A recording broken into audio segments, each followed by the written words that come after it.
Merci beaucoup pour cette invitation. Effectivement, encore à l'époque où j'étais postdoc à Lille, j'étais une première réunion préparatoire pour rejoindre l'INAL. C'est une sorte de retour aux sources presque. On va essayer effectivement de vous parler de cette question de la confiance et de comment on a travaillé dans ce livre. Comment on va parler aussi. Ce qu'on a essayé de faire, c'est aussi remettre cette confiance dans un contexte dense et fait aussi de politique de la recherche. Je me dois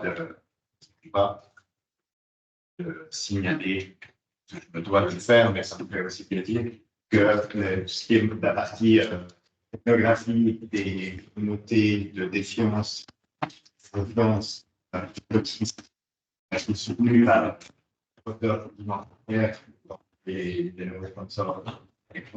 Pour signaler aussi qu'on a bien parlé un peu de politique d'achat et pas simplement comme ils sont souvent définis, la corrélation entre de paysages.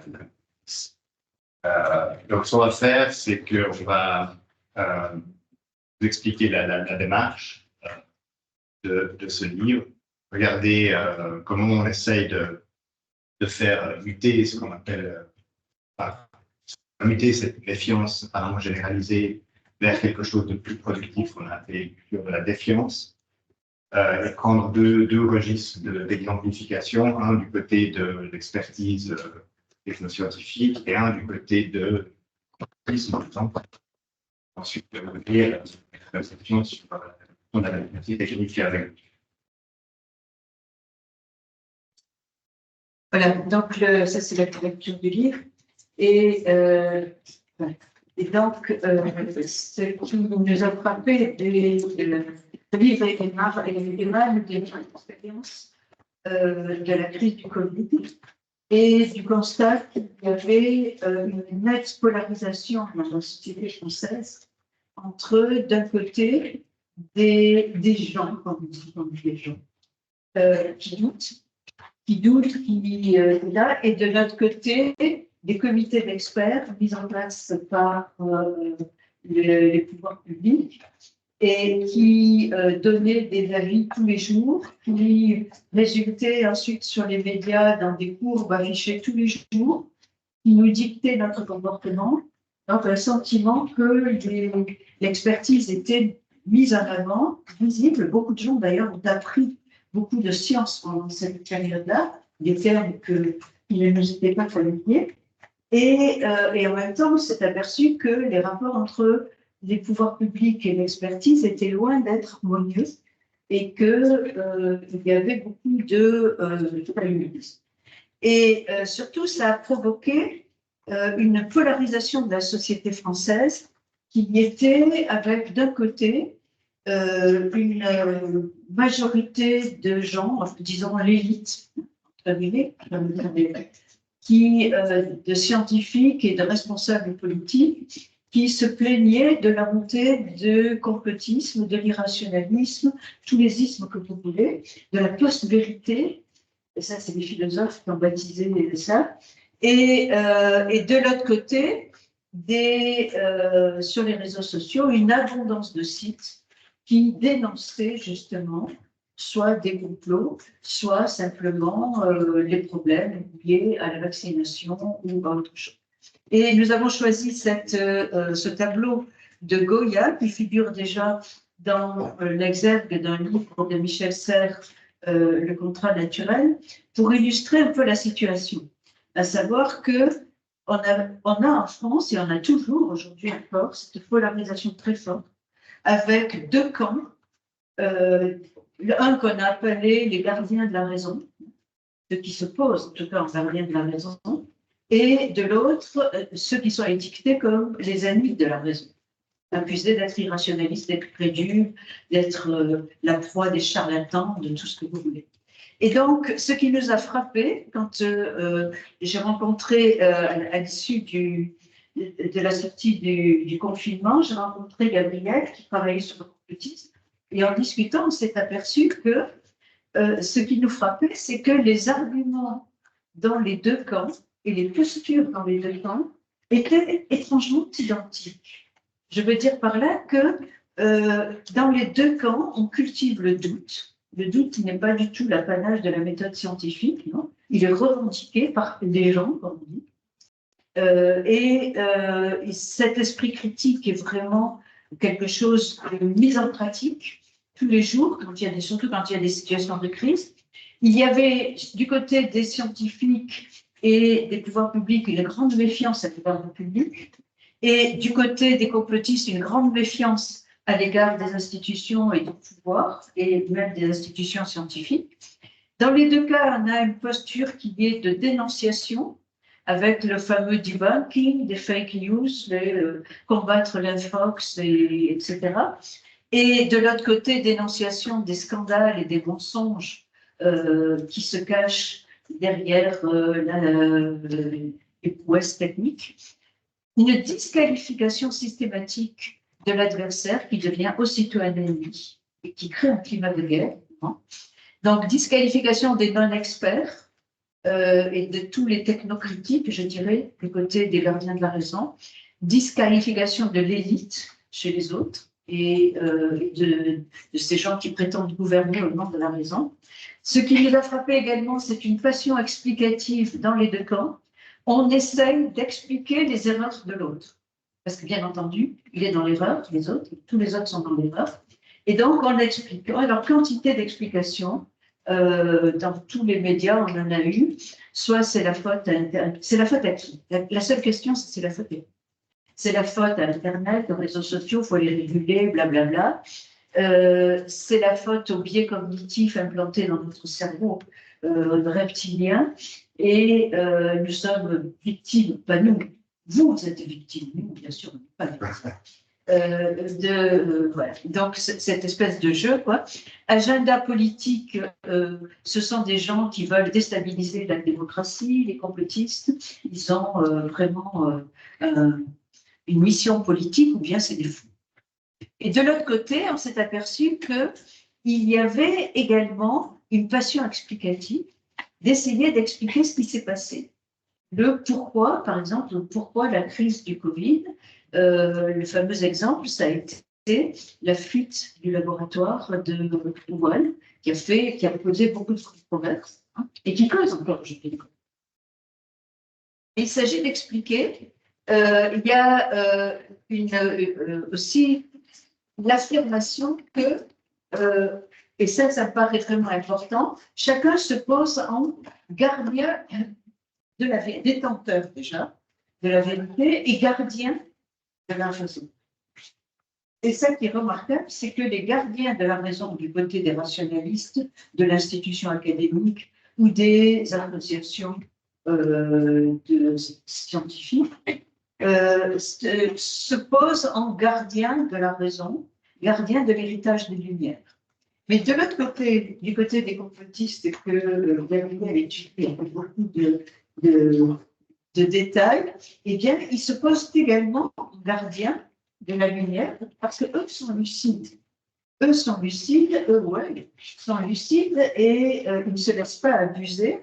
Et surtout, ils affirment qu'ils ne veulent pas participer au monde dans lequel il y a vraiment une différence ontologique. On ne veut pas faire monde commun avec ce monde de la raison, de ceux qui se prétendent détenteurs de la raison. Et à l'époque, notre livre a été accepté par le Seuil.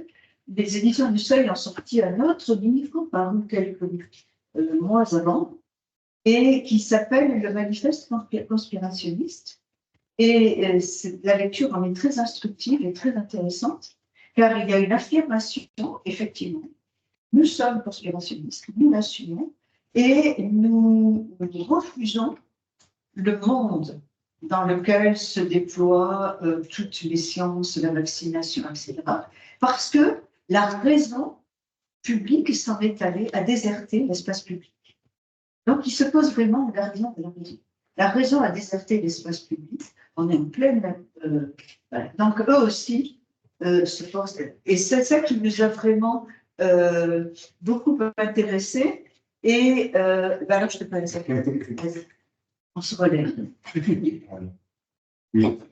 Et donc ces gestes en fait, très symétriques de démasquer chez l'autre ce qui explique malgré lui ou elle qu'il ou elle pense mal, pense faux, que ce soit pour des questions de biais cognitifs ou de conflit d'intérêts, de trahison, de lâcheté, des journalistes lâches qui n'auraient pas transcrit fidèlement les différents points de vue disponibles, etc. C'est ce qui était appelé culture de la méfiance là, dans le tableau. Et donc, ça nous a. Ce qu'on s'est demandé, c'est bon, cette méfiance, elle produit quoi comme effet politique? Elle est essentiellement défensive, elle est identitaire, elle est une posture de repli. Et si, alors, c'est une question, parce que pour la référence que Bernadette vient de citer du manifeste conspirationniste, d'une littérature de l'insurrection, de la scission, avec certains arguments, c'est une fiction dangereuse de penser qu'on vit tous dans le même monde. Mais, donc ça, on pourrait discuter. Mais si on admet que ça serait quand même sympa d'essayer de vivre dans le même monde, et que, en tout cas, les effets de cette méfiance généralisée et symétrique sont dévastateurs, va se causer, ça capture toute une série aussi d'alternatives qui seraient possibles dans l'affrontement violent illustré par Goya. Et bien, alors, qu'est-ce qu'on peut faire? Donc, ce qu'on essaie de penser dans ce livre, c'est comment faire muter cette méfiance, qui, encore une fois, des deux côtés, il n'y a pas des méfiants et d'autres qui ne seraient pas méfiants, chacun se méfie de l'autre. Faire muter ça en ce qu'on a appelé en culture de la défiance. La défiance est une posture positive, d'ouverture, de mise au défi. C'est vers ça qu'on va. Et en attendant, oui, ce qui nous a intéressés dans cet affrontement et qui nous a amené à proposer de le dépasser avec une attitude positive de défiance sur laquelle nous reviendrons, puisque c'est après, on s'est planté. Voilà. Mais attends, je vais revenir à ça. C'est une attitude positive d'engagement mutuel et de reconnaissance de l'autre dans sa différence, et de reconnaissance de l'autre dans sa différence, et de l'inviter à la cultiver, sa différence, en le mettant à l'épreuve.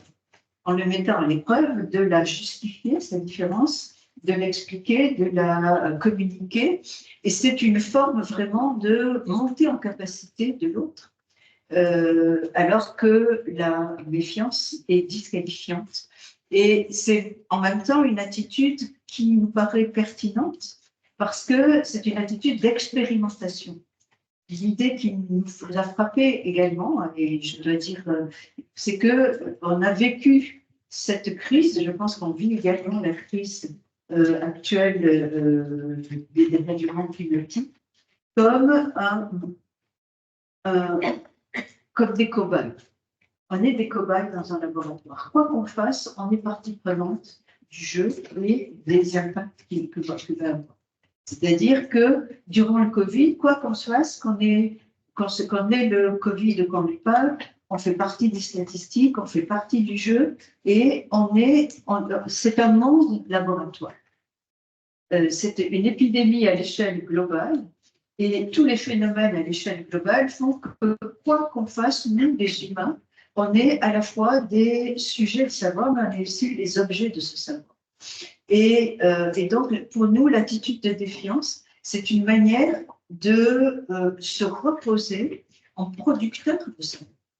De se reposer, non pas simplement, on n'est pas que des cobayes. Si aussi on est des cobayes, eh bien, on va être des cobayes intelligents. Et on veut montrer ce dont on est capable. Et donc, je reviens au socle, à l'enlisement. La gravure, le tableau de Goya nous a inspirés parce que ce qu'il veut dire, bien entendu, c'est que pendant que les duellistes s'affrontent sans merci et s'étripent, eh bien, ils ne se rendent pas compte que sur le monde sur lequel il repose, il se pose, est en train de s'enliser, que les sables sont. Or, c'est exactement ce qui se passe. Nous sommes sur une terre en mouvance, si je peux dire. Nous sommes dans un monde qui est en train de s'enliser, où il y a vraiment des risques. Et pendant qu'on s'affronte, eh bien, on ne regarde pas le sol sur lequel on est, à nos pieds, et on ne regarde pas qu'est-ce qu'on pourrait faire pour arriver à le. Et donc, quels sont ces socles qui sont en mouvance? Ces socles qui sont en mouvance, c'est d'une part le socle épistémologique, j'entends par là, le régime de production des connaissances scientifiques aujourd'hui, qui est réellement un problème et qui donne des raisons de doute, non seulement aux gens, aux autres, mais à tout le monde, y compris aux chercheurs. Et à juste titre, les chercheurs sont en rébellion contre le régime auquel ils participent. Et ce régime fait qu'on ne peut plus attendre des avis des experts, ce qu'on en attendait traditionnellement, c'est-à-dire des paroles de vérité qui allaient servir à éclairer. Pourquoi ? Parce que, on le verra tout à l'heure, les bases même de le credo qui était derrière cette figure de l'expert comme celui qui dit le vrai pouvoir, eh bien, le credo, les postulats qui sont derrière, à savoir le postulat de la factualité et le postulat de l'objectivité ou de la neutralité des sciences, ces deux postulats ne tiennent plus. C'est ce qu'on va voir. Le deuxième, c'est que le monde est très complexe, c'est ce qu'on appelle le socle ontologique, et on y reviendra tout à l'heure. Alors, pourquoi le postulat, la recherche telle que elle se développe aujourd'hui est peut-être la raison profonde de la méfiance du public. Peut-être, j'en sais rien. Mais on a constaté qu'il n'y a pas de méfiance du public à l'égard de la science avec un grand S. Si vous regardez tous les baromètres européens ou nationaux, il y a toujours, au top niveau de la confiance, il y a la science avec un grand S, pure, désintéressée, purement idéale, qui n'a jamais existé et n'existera jamais. Mais ça reste une valeur. Ça reste une valeur digne de confiance. Et en revanche, on observe un doute croissant et une méfiance croissante à l'égard de certaines communautés de recherche, notamment la recherche en partenariat avec l'industrie, et un doute encore plus au bas de l'échelle de la confiance des institutions politiques. Et donc, ce qui nous montre qu'il faut aller voir la science telle qu'elle se fait, et non pas telle que le public la rêve, et essayer de voir où est le problème. Où est le problème dans la recherche qui fait qu'il y a raison de doute. Il y a raison de doute, et une des raisons, c'est la politique de la recherche, c'est qu'il est impossible de séparer science et politique aujourd'hui, puisque la science est pilotée par des politiques, ce qu'on appelle la politique scientifique. Et la politique scientifique, elle est grosso modo à l'heure actuelle dictée par l'agenda de Lisbonne en 2000, qui devait accorder 3% du budget à la recherche. Alors, le budget a été relié, mais pas l'agenda. Et c'est de faire de l'Europe la société l'économie de la connaissance et la société la plus compétitive, l'économie la plus compétitive. Donc, un remaniement profond, très néolibéral des organisations de recherche. Vous le savez, puisque vous êtes tous ceux d'entre vous qui sont chercheurs. Il faut faire des recherches sur projets, et ces projets sont pilotés par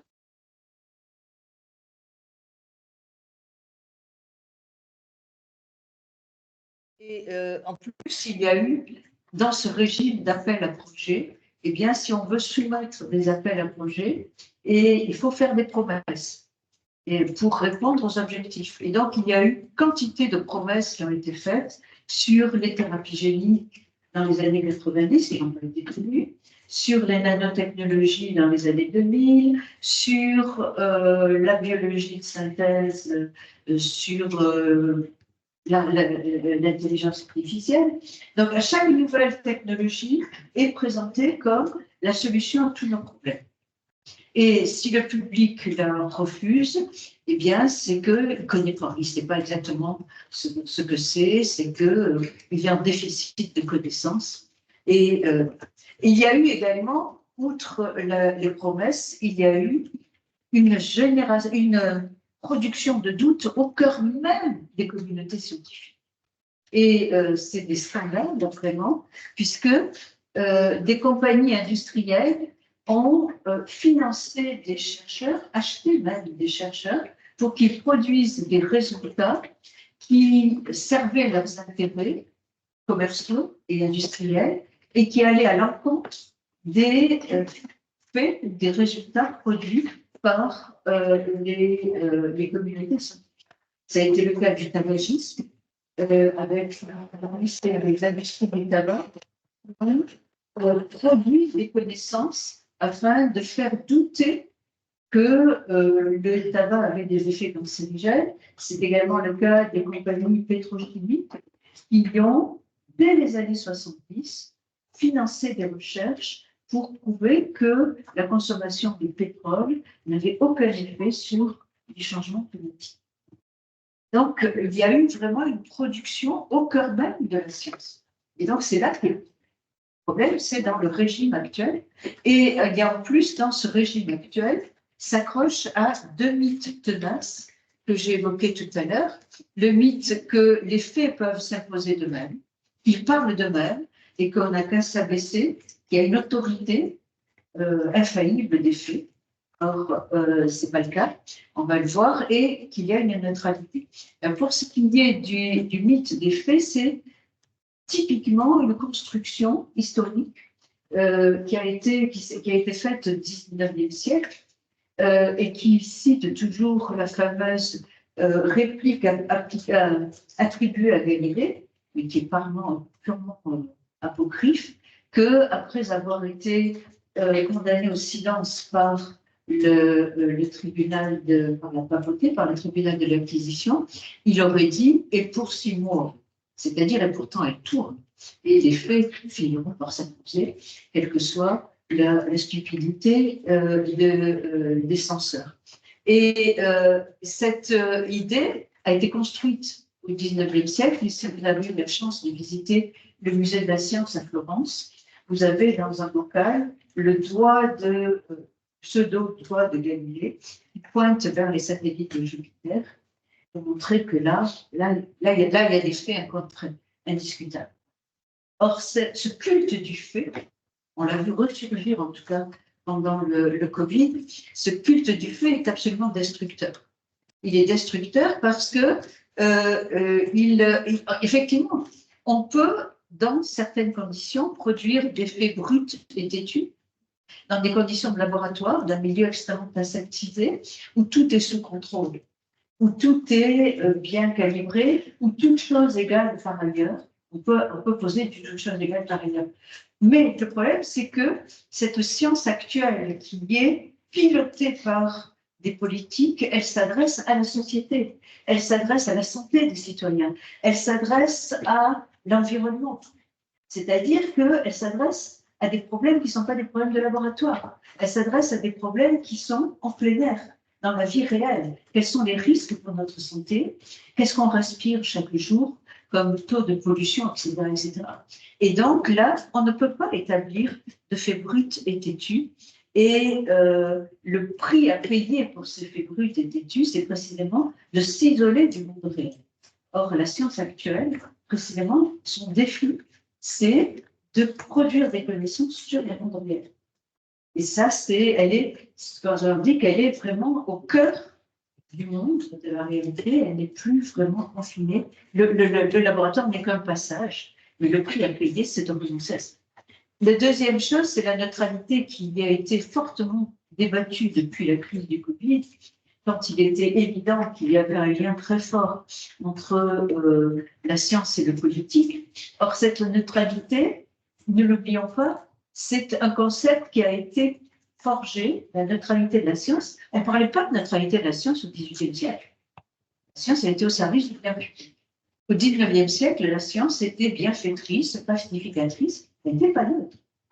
Le concept de neutralité de la science a été élaboré pendant la Première Guerre mondiale par Max Weber pour justement essayer de montrer qu'il fallait que la science reste neutre face au déchaînement de haine qu'il y avait de part et d'autre du Rhin et dans les deux camps. Et elle a été posée comme un devoir. Or, ce devoir est devenu un dogme. Durant la Deuxième Guerre mondiale, et surtout après la Deuxième Guerre mondiale, quand on a inventé le concept de technologie duale, c'est-à-dire que les sciences et les techniques sont neutres, tout dépend comment on s'en sert. On peut utiliser l'atome soit pour tuer, soit pour produire de l'énergie pas chère pour le confort de tout le monde.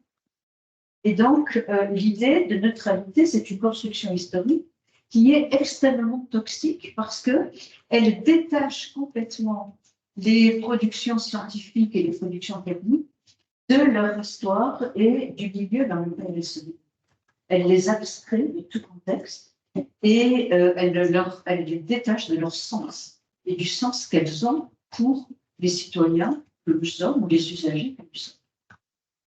Allez, je te laisse la tête. Ah non, c'est encore moins.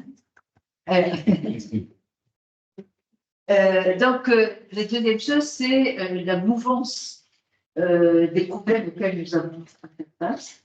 Effectivement, les problèmes auxquels s'attaquent aujourd'hui les programmes de recherche et d'innovation, puisque la recherche n'est pas détachée de l'innovation aujourd'hui, eh bien, ils s'adressent tous à des questions extrêmement complexes, qui sont globales, comme la santé. On ne parle plus d'ailleurs de la santé humaine. Aujourd'hui, on parle d'une santé unique qui est celle des humains, des animaux.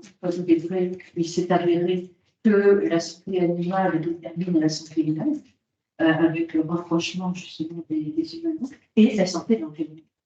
Et qu'il faut approcher tous les problèmes sous un angle holistique.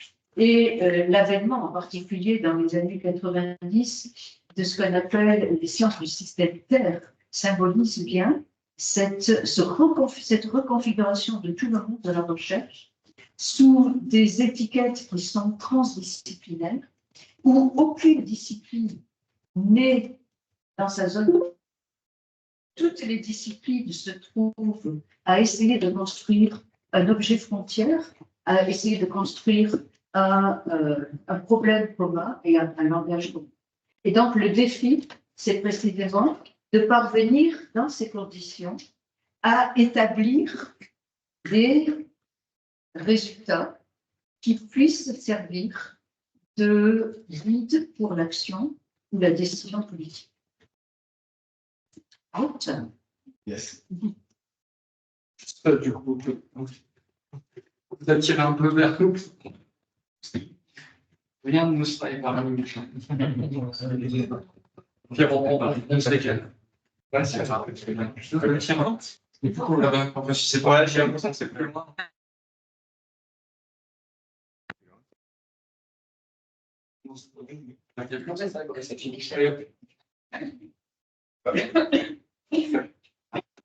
Oui. Alors, les jours bénis, il n'y avait pas encore de, on s'engueulait pas encore sur les vaccins. On s'est engueulé sur la 5G. Tout début, la première théorie, dite théorie du complot, qui surgit dans les premières semaines de confinement global, c'est, alors il y a plusieurs versions, mais des liens entre le déploiement de la 5G, qui est en train de commencer en Europe occidentale, aux États-Unis, et le Covid. Alors, il y a plusieurs versions. Il y a l'idée que le Covid serait une diversion pour neutraliser les oppositions à la 5G, pour déployer cette technologie de contrôle et de toxicité pour contrôler la population. Il y a l'idée que la 5G servirait à activer le Covid qui aurait été sorti émotionnellement du laboratoire de Wuhan avec un lien technologique. Mais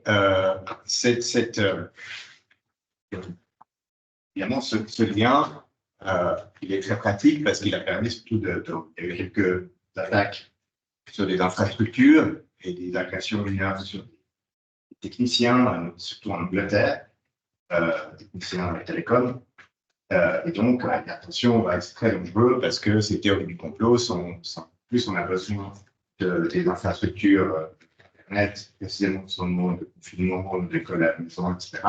Donc, ces gens-là sont vraiment dangereux. Oui, 5G cause anarchie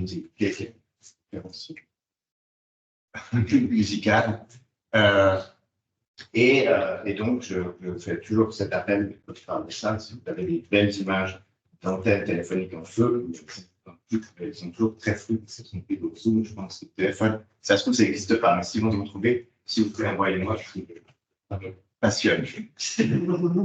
Donc, ce lien 5G, Covid, donc les gardiens d'argent sont tous montés au créneau pour dire que c'était absurde, ça n'avait aucun sens, etc. C'est pas si absurde que ça quand on se rend compte que le Covid est avant tout une question d'immunité, renforcée par les vaccins, renforcée et qu'on n'a pas tous la même immunité, et que la question des ondes électromagnétiques, en définitive, la question de la toxicité n'est pas complètement réglée, parce qu'il y a des écotoxicologies qui ne sont pas réglables à l'heure actuelle, l'effet cocktail, etc. Mais il y a aussi la grosse question qui se pose, c'est quels sont les effets sur l'immunité. Donc, si vous voulez, probablement que ces gens-là ne sont pas en train d'essayer d'élaborer une conception un peu multi-One Health, etc., l'immunité. Mais la question de savoir, c'est ce qu'on essaie de faire aussi dans cette culture de la défiance, c'est comment on s'adresse et comment on écoute aussi ces discours-là pour en faire autre chose que des. Je vais m'envoyer des photos. Je pense que, au contraire, les rapprochements au fond des complotistes entre eux et des phénomènes à l'apparence totalement sans rapport, comme le Covid et la 5G, c'est précisément ça que fait l'approche religieuse. Oui. C'est-à-dire qu'il y a vraiment une convergence de la pensée analytique qui a présidé à la science moderne est complètement remise à plat aujourd'hui. Et d'une certaine manière, il y a une convergence avec une pensée magique, il faut le dire, où on peut faire des rapprochements entre des événements et des phénomènes totalement éloignés. En fait, c'est précisément ce que font les théories du complot autour d'enjeux scientifiques et techniques, c'est qu'on reconnaît différemment ces enjeux autour des questions de promesses, d'effets politiques, de questions de pouvoir, d'inégalité d'accès à la question de définir qu'est-ce qui compte pour qui, etc. Et alors, ce qui m'a intéressé justement dans ces débuts du Covid, c'est de me rendre compte que l'opposition à la 5G, l'opposition citoyenne, c'est quelque chose qui m'intéressait beaucoup d'étudier depuis longtemps, depuis après une année que ces mouvements commençaient à se structurer et que je n'avais pas eu la possibilité. Et donc là, j'ai appelé une personne que je connaissais, qui est une des fondatrices de ce collectif Top 5G.ch, suisse romande.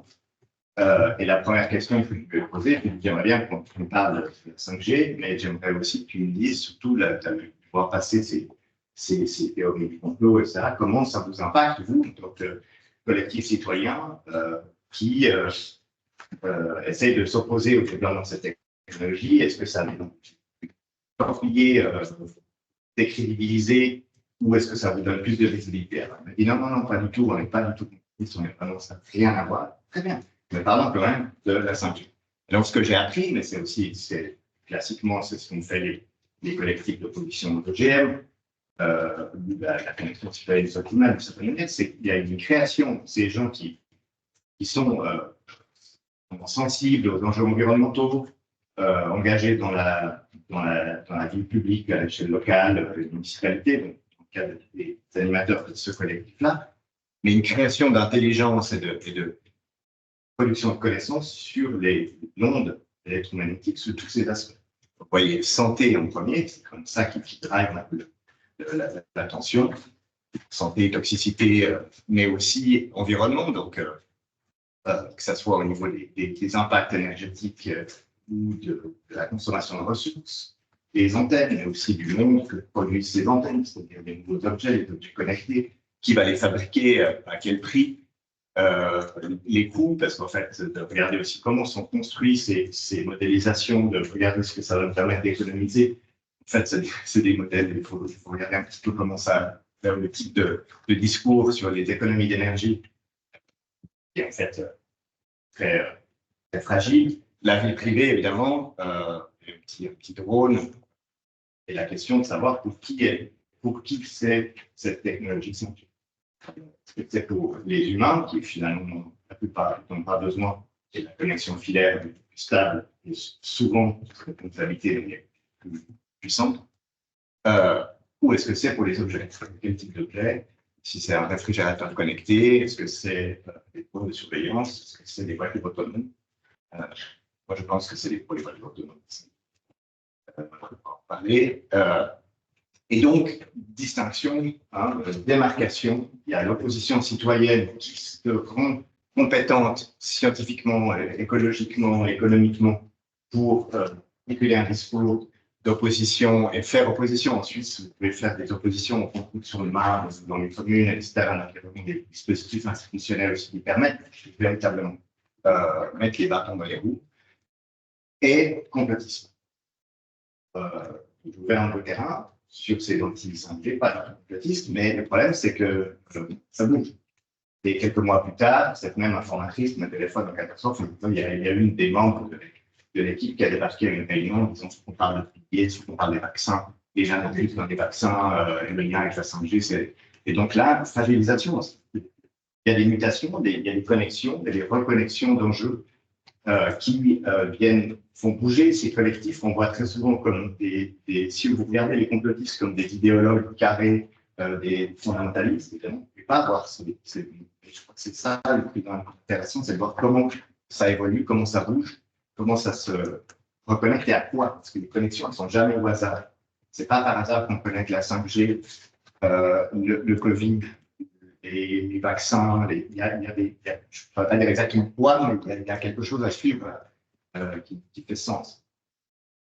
Et puis, alors, évidemment, quand vous avez la commission internationale qui est parlée de conflit d'intérêts, c'est une presse qui n'est pas spécialement complotiste, la réponse institutionnelle, c'est de dire non, c'est ridicule, c'est tout aussi ridicule que les théories du complot. Donc, le complotisme sert aussi de ressource pour des gardiens de la raison, pour des organisations installées, pour se défendre contre les accusations qui sont documentées. Donc, ce qui m'intéresse, dans ce cas-là, ils sont assez flagrants.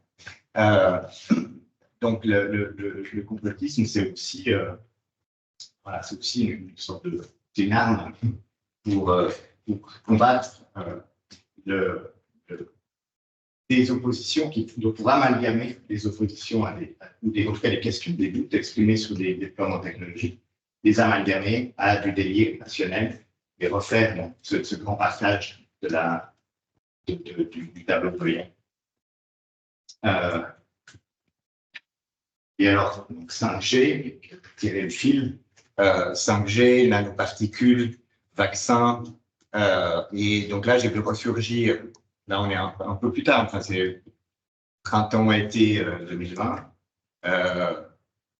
j'ai vu ressurgir des trucs que je pensais être des vieux discours un peu poussiéreux, qui s'appellent le transhumanisme. Et spécialement Karim Badej, de droite gauche, qui était une grande figure des anti-vax aux États-Unis, qui fait des conférences où elle parle de Ray Kurzweil, elle parle de Dmitry Pskov, qu'on attendait à en 2045. Donc des choses qui, au fond, qu'on connaît bien, enfin, dans le registre de la promesse des technologies futures, prospectives, qui vont permettre d'améliorer l'humain, qui vont permettre de le rendre potentiellement immortel, de faire accéder l'humanité à un stade 2.0. Tous ces discours-là datent du début des années 2000.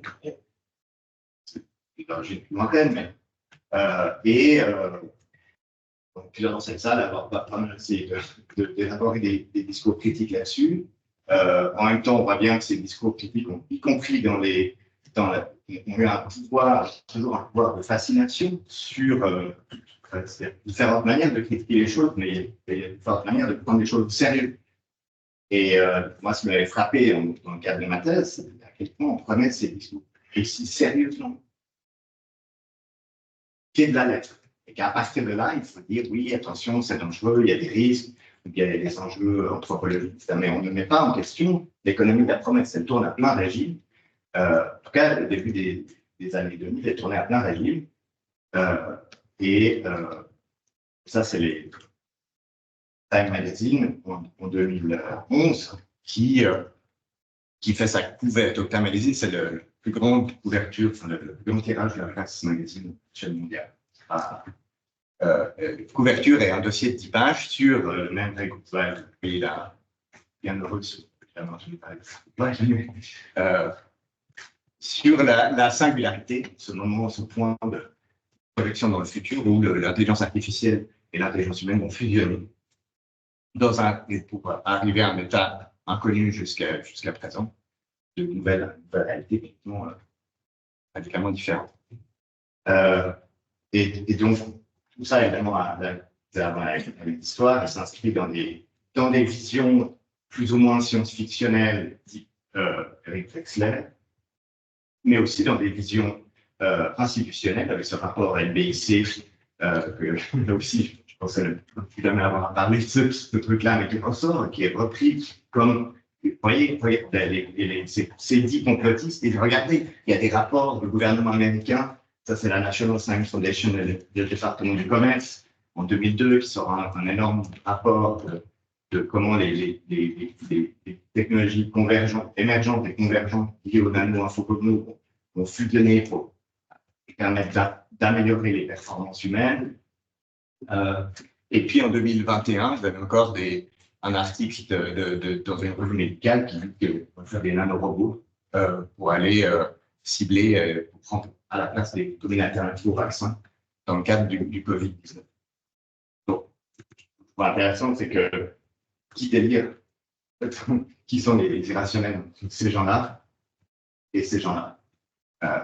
Et je ne pense pas qu'il va être répondre à cette question, mais en tout cas, c'est le dispositif qu'on met en place. Fonctionnalité de la chaîne du monde, la mieux. Et donc, la reprise de certaines promesses qui ont beaucoup occupé toute une série de commentateurs en philosophie, dans les médias, en théologie, en anthropologie, etc., reprises par des publics qui n'en avaient jamais entendu parler. Et là aussi, la connexion, elle se fait, par exemple. J'ai parlé avec plusieurs personnes qui ont commencé à douter de la question du vaccin, spécialement ARN messager, ont commencé à se renseigner, ont entendu parler de nano-trucs là-dedans, c'est un peu bizarre. Et petit à petit, on tombe sur ces questions de transhumanisme. Il y avait des ingénieurs Silicon Valley qui ont injecté des nanorobots dans les. Je ne sais pas, enfin, je ne sais pas dire si c'est sérieux ou pas, mais.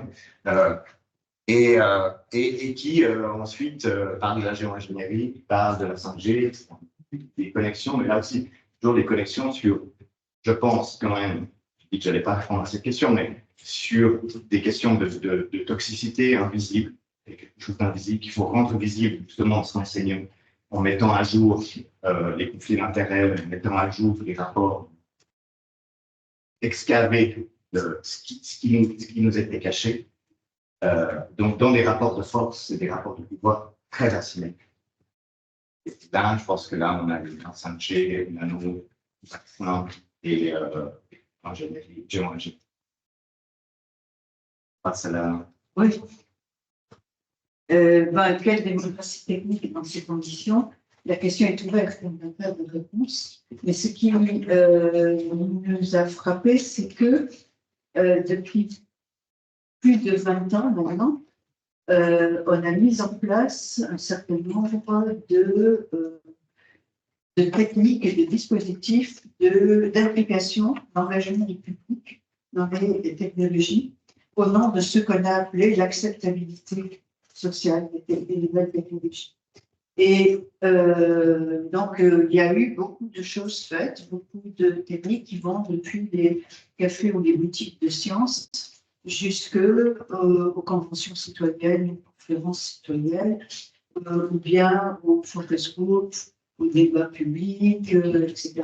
Le tout très, très bien normé, sous contrôle, transparence, etc. Donc, il y a une volonté vraiment de créer une démocratie technique, disons, depuis 30 ans, au nom des mêmes valeurs que celles qu'on a vues dans les deux camps, c'est-à-dire la valeur de transparence, de lucidité et de partage des connaissances.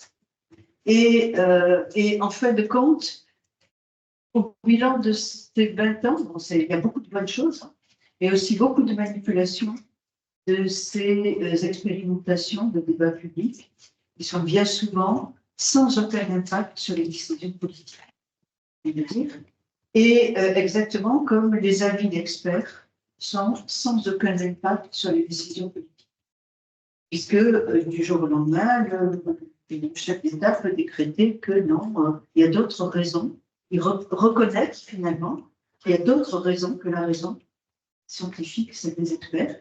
Il y a des raisons économiques, il y a des raisons psychologiques, il faut renvoyer les enfants à l'école. Donc, reconnaître finalement qu'il y a plusieurs types de rationalité, plusieurs enjeux, que le combat n'est pas entre, d'un côté, la raison et l'irrationnel, mais qu'il y a une pluralité de positions en présence. Et c'est vers ça qu'il faudrait, me semble-t-il, aujourd'hui repenser l'expertise, c'est-à-dire reconnaître qu'il y a plusieurs expertises et que cette expertise ne parle pas uniquement au nom du savoir académique, mais aussi au nom du savoir de ce qu'on appelle les savoirs vernaculaires, les savoirs d'expérience, ceux des professionnels de la santé ou des professionnels du soin ou des professionnels de l'éducation, que ça passe aussi par les savoirs des autres cultures, etc. Et donc, petit à petit, essayer de remettre en question vraiment les bases mêmes du credo qui soutenait l'expertise, car on doit prendre soin de l'expertise, hein, c'est un petit peu l'idée qui nous anime, mais on doit prendre soin non seulement de l'expertise, mais aussi du lien entre les experts et les décideurs. C'est-à-dire que ça nous frappe de plus en plus fréquente les milieux de l'expertise, plus il est clair que l'expertise est vraiment un genre complètement hybride et qui n'est ni semblable à la production de connaissances académiques, ni complètement orienté vers l'action. C'est orienté vers la réglementation ou orienté vers les prises de risque.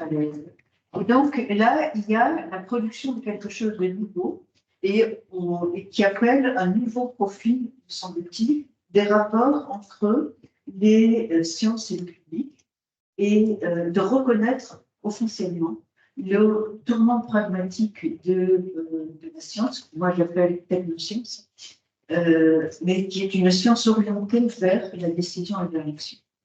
C'est une production de connaissances qui s'avoue clairement ciblée vers l'action politique, morale aussi, et qui donc doit embarquer la politique dans la morale, et que c'en est fini des grands principes de neutralité politique ou morale de la science, et qu'il faut vraiment reconstruire sur la base d'autres principes.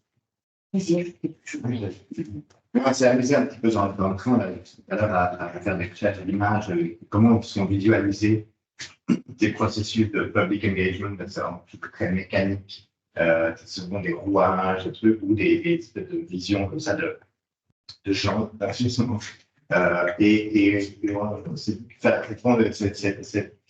Comme ça concerne la démocratie technique, appareillage sexuel, comme c'est développé dans le film, ça pousse aussi à poser la question du cadre. C'est-à-dire qui rentre dans le cadre, qui a droit à la parole, en vertu de quel critère, qui décide pour qui. Là, voir que les gens qui produisent ces visuels se donnent vraiment du mal. Ils ont même mis des mois sur des comptes, c'est quand même non, mais c'est rare. Ils sont tout au fond, mais et par contre, les gens n'ont aucun visage. Ils n'ont pas d'yeux, ils n'ont pas de bouche, ils n'ont pas de nez. C'est marrant, ils parlent, mais ils n'ont pas de visage. Et c'est une masse. C'est une masse. Mais qui est supposé parler d'une seule voix. C'est-à-dire qu'au final, vous avez ce truc, c'est une bulle. Ça va être une voix qui va. Donc, on va trouver un consensus. On va se mettre d'accord pour faire émerger quelque chose comme un consensus ou comme qui peut être la mise à une mise à égalité, une transcendance. Ça dépend comment on fait. Et donc, vraiment, si on abandonner, essayer en tout cas de se désintoxiquer plutôt de cette méfiance mutuelle qui paralyse notre attention, ça invite aussi à repenser le cadre qui détient ou peut articuler des choses intéressantes à dire sur les enjeux scientifiques et techniques qui concernent en fond tout le monde. Et aussi quelque chose qui est à la fois très frappant dans l'expertise telle qu'elle est mobilisée par le pouvoir politique et aussi chez les dits complotistes, c'est ce besoin d'avoir des réponses. Il faut des réponses tout de suite. Et cette phase dans un roman de science-fiction de Ursula Le Guin, un de ces personnages dit savoir quelles sont les questions auxquelles on ne peut répondre et ne pas y répondre. Voilà ce qu'il faut apprendre avant tout en période de tension et de confusion. Cette phrase a vraiment été un gris pour moi depuis une dizaine d'années. Et c'est très frappant, ce besoin, parce que les complotistes aussi, ils veulent une science pure et neutre, et enfin délivrer des scories, des conflits d'intérêts ou des confusions. Mais on est en période de tension et de confusion, apprendre à ne pas répondre toujours, ça c'est quelque chose qui, c'est on va rajouter ça sur le tableau de la méfiance, ce besoin de réponse claire. Donc, typiquement, le cas des masques, dans tous les pays, c'est partout pareil, c'est on nous a dit A, on nous a dit B, c'était inutile, c'était obligatoire. Pourquoi changer d'avis aussi brutalement et aussi rapidement? Et c'est pourquoi? Parce que c'est l'OMS qui prodiguait cette affaire. C'est pas en France, c'est partout. Il y a des masques nulle part. Et dans tous les pays occidentaux, la politique a été la même, changé au même moment. J'ai vécu en Allemagne, aux États-Unis, en France pendant cette période-là. Moi, mon gouvernement, en fait, c'est pas ton gouvernement, c'est l'OMS c'est une certaine forme d'expertise qui est construite au gouvernement. Qui eux-mêmes ne savaient pas à quel sens jouer. Donc pour ça, la troisième partie du livre, on va finir là-dessus de manière ouverte, c'est que ce qu'on a voulu vous faire, on a articulé autour de 5 exclamations, ce ne sont pas des mots d'ordre, qui sont des exclamations, des invitations à enquêter sur comment faire réorganiser les rapports entre science et public, à enquêter sur comment renforcer la robustesse des récits. Donc, de vouloir des faits bruts, têtus et purs, ces faits sont insérés dans des rapports sociaux et à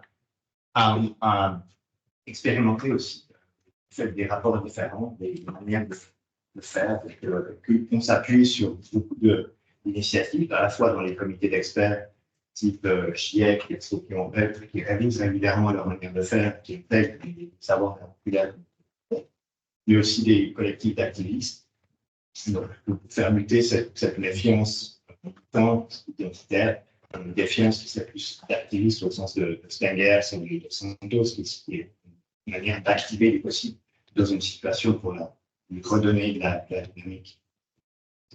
C'est le faire. Et c'est possible. Merci beaucoup. Merci.